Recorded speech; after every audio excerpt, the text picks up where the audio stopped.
Well, good morning. Boy, I tell you, there's no half measures around here. Actually, that's not true. I half-ass a ton of shit. But around, like with the weather, there's definitely no half measures. It's either extremely beautiful or not so much. As you can see by the vehicles, it's not so much. We had enjoyed a couple of days of a Chinook where the grass was back. We seen the beautiful green lawn again.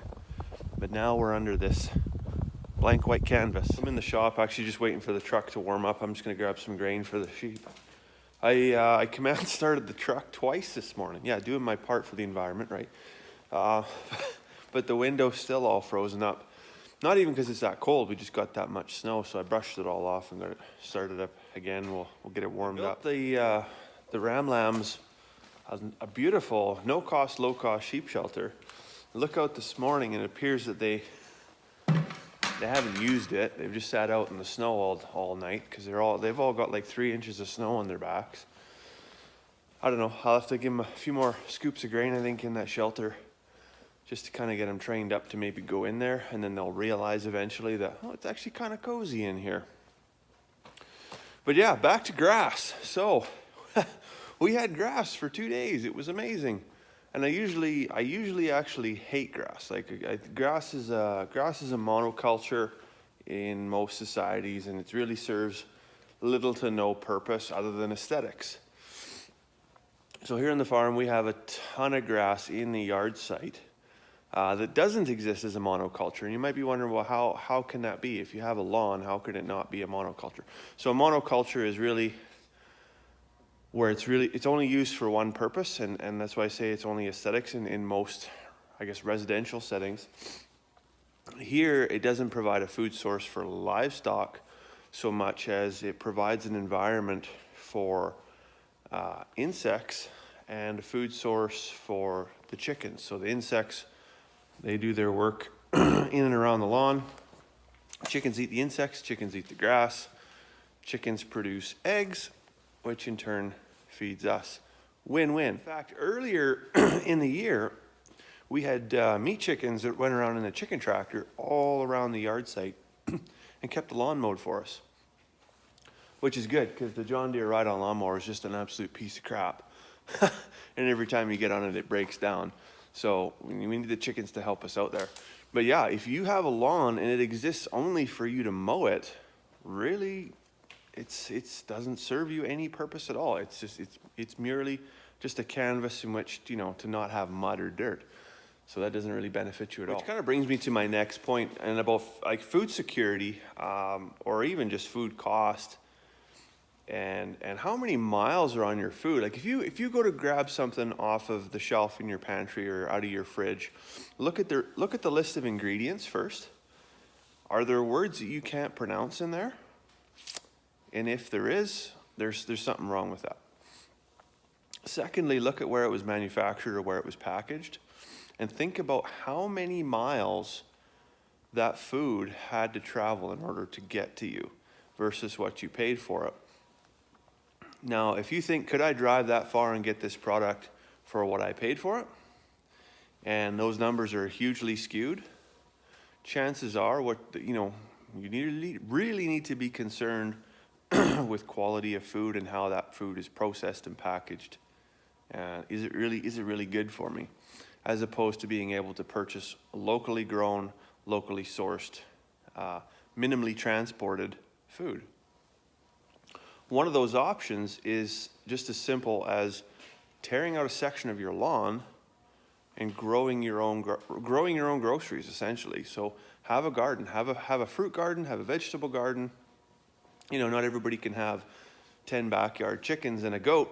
It just, your municipal bylaws don't allow that. But even if you're in town with a small patch of grass, most backyards will, if you tear out all the grass, will produce and generate a massive amount of fruit and vegetables.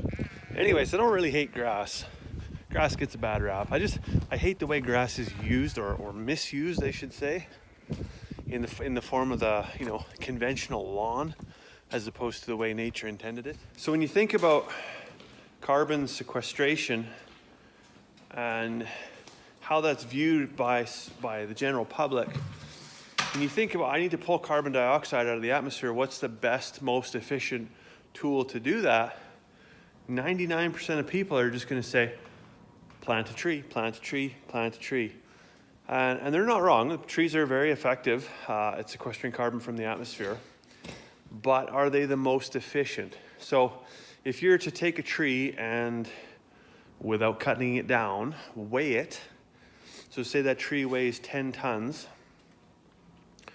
And then you were to take 10 tons of an equivalent amount of biomass, for example, grass, and look at the surface area of that grass versus the surface area of the tree, and then think about this in terms of efficiency through the ability to absorb sunlight and carbon through photosynthesis, grass is going to win 100% of the time.